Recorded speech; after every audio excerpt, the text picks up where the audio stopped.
Hello everyone, welcome to eye care taker. I am doctor Deepak Thakur, consultant optometrist. आज की video में हम बात करने वाले हैं कैटरेक्ट सर्जरी कराने के बाद हम लोग जो काला चश्मा यूज़ करते हैं तो क्या उसको यूज़ करना सच में ज़रूरी होता है या फिर ये एक मिथ है, हमें काला चश्मा लगाने की कोई भी ज़रूरत नहीं होती। तो पहले हम बात करेंगे कि काला चश्मा लगाना ज़रूरी क्यों होता है और उसके बाद हम बात करेंगे कि क्या काला चश्मा अगर हम नहीं लगाते तो हमारी आँख में कोई हार्मफुल इफेक्ट भी आ सकते हैं। और साथ में हम इस पर भी बात करेंगे कि ऐसा तो नहीं है ये काला चश्मा लगाना एक मिथ है, सब लोग इसको फॉलो करते आ रहे हैं। बेसिकली काला चश्मा इसीलिए दिया जाता है क्योंकि हमारे जब भी सर्जरी होती है उसके बाद कुछ पेशेंट्स के अंदर हम लोग डायलेटिंग ड्रॉप्स यूज़ करते हैं, मतलब उनको कुछ दिन के लिए डायलेटिंग ड्रॉप्स देते हैं, जिससे क्या होता है हमारी पुतली फैली रहती है। हमारा जो प्यूपिल होता है वो लाइट के अकॉर्डिंग अपना काम करता है, मतलब अगर लाइट ज़्यादा है तो हमारा प्यूपिल छोटा रहता है, अगर लाइट कम है तो वो प्यूपिल बड़ा हो जाता है। तो जब हम डायलेटिंग ड्रॉप देते हैं तो उस प्यूपिल की छोटे होने की कैपेबिलिटी ख़त्म हो जाती है, मतलब वो प्यूपिल बड़ा ही रहेगा। फिर चाहे आप कितनी भी लाइट में चले जाओ, चाहे कितनी भी आप सनलाइट में चले जाओ, सनलाइट एक्सपोजर में भी आपका प्यूपिल डायलेट ही रहेगा, मतलब बड़ा ही रहेगा।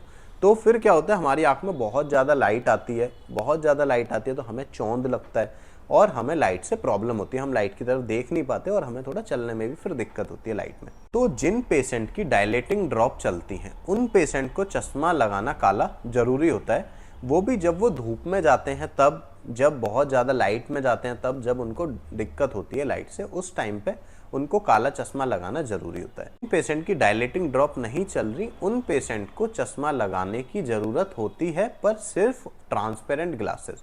ट्रांसपेरेंट ग्लासेस हम क्यों लगाते हैं? ट्रांसपेरेंट ग्लासेस इसलिए लगाना बहुत ज़्यादा ज़रूरी होता है ताकि जब आपने चश्मा लगा रखा है तो आपको किसी तरह की इंजरी ना हो, मतलब हाथ आपका ना लगे, साथ में फॉरेन पार्टिकल आपकी आँख में अंदर ना जाए, क्योंकि इस टाइम पे हमें एलर्जी का बहुत ज़्यादा ध्यान रखना होता है। अगर आपकी आँख में किसी तरह की एलर्जी हो जाती है सर्जरी के बाद तो उसको ठीक करना थोड़ा मुश्किल हो जाता है, साथ में उसकी वजह से आपकी आँख की नज़र जाने के भी चांसेस होते हैं। तो हम किसी तरह का रिस्क नहीं लेना चाहते। अगर आप घर के अंदर हैं तो आप नॉर्मल प्लेन ग्लासेस भी लगा सकते हैं, जैसे कि आजकल ब्लू कट ग्लासेस आते हैं, साथ में ट्रांसपेरेंट ग्लासेस भी आते हैं, आप वो भी यूज़ कर सकते हैं। घर के अंदर काला चश्मा लगाने की ज़रूरत नहीं है। जब आप धूप में जाते हैं उस टाइम आप काला चश्मा लगा सकते हैं ताकि धूप से आपकी आंखें बचें, आपको धूप ना लगे और लाइट से चुभन ना हो। ऐसा नहीं है कि आपको बाहर काला चश्मा लगाना ही लगाना है, धूप की वजह से आपकी आंख डैमेज होने के चांसेस होते हैं, तो ऐसा कुछ भी नहीं है। आप बस बाहर काला चश्मा इसीलिए लगाते हैं जैसे हम नॉर्मली सनग्लास यूज़ करते हैं बाहर जाते हुए, ताकि धूप से हमारी आंखें बचें। बस एक यही मोटिव होता है हमारा काला चश्मा आपको देने का। के साथ जैसे जैसे डॉक्टर ने आपको आई ड्रॉप बताई है प्रॉपर, उसी तरह आई ड्रॉप आपको डालना बहुत ज़्यादा ज़रूरी होता है। अगर आप आई ड्रॉप डालना मिस करते हैं तो इससे ज़रूर आपकी आंख ख़राब होने के चांसेस होते हैं। आंख कैसे ख़राब होती है कि आपकी आंख में हम लोग जो चलाते हैं वो एंटीबायोटिक है, स्टेरॉइड, ये सारी आई ड्रॉप आपके चलाते हैं ताकि आंख के अंदर जो हमने लेंस डाला है उसकी वजह से कोई इन्फेक्शन आपकी आंख में होने के चांसेस ना रहें।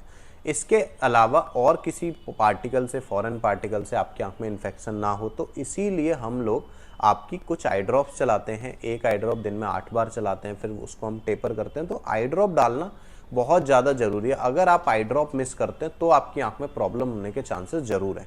चश्मा लगाने से प्रॉब्लम होने के चांसेस नहीं है, पर आई ड्रॉप से ज़रूर है। तो चश्मा आपको मेनली प्रोटेक्शन के लिए लगाना है, इसके साथ धूप में जाओ तो एज अ सन ग्लासेस आपको ग्लासेस लगाने। गलती बहुत लोग करते हैं कि वो सर्जरी के बाद अंधेरे में रहते हैं, तो ये तो मतलब किसी तरह की कोई बात नहीं है। आपको अंधेरे में रहने की तो बिल्कुल भी ज़रूरत नहीं है सर्जरी के बाद। आप नॉर्मल अपना लाइट में रहो। बहुत लोग एलईडी की तरफ देखने में बहुत ज़्यादा डरते हैं कि ऐसा ना हो लाइट को देखने से हमारी आंख में प्रॉब्लम हो जाए। घर में भी लोग काला चश्मा लगा के रखते हैं, अंधेरे में रहते हैं, लाइट में नहीं जाते। तो ये सब मिथ है, ऐसा आपको नहीं करना। आप घर में नॉर्मल रहें, एलईडी लाइट से किसी भी तरह की आंख में कोई प्रॉब्लम होने वाली नहीं है।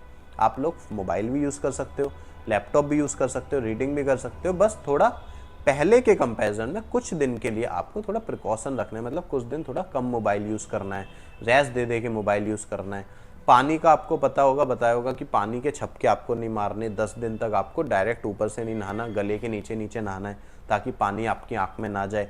तो ये बातें आप ध्यान रखें। पानी 10 दिन के बाद आप फिर ऊपर से नहा सकते हैं। 10 दिन तक आप टॉवल से अपना मुंह पोंछें, गीली टॉवल से। तो अगर इसके बारे में वीडियो चाहिए तो आप कमेंट बॉक्स में कमेंट कर देना, मैं इस टॉपिक पर ही पूरी वीडियो बना दूंगा। तो thank you for watching my video. अगर मैंने अच्छे से आपको समझाया तो एक लाइक वीडियो पर जरूर बनता है, तो लाइक वीडियो को जरूर करें उससे हमें मोटिवेशन मिलता है। So thank you for watching my video, please like and subscribe.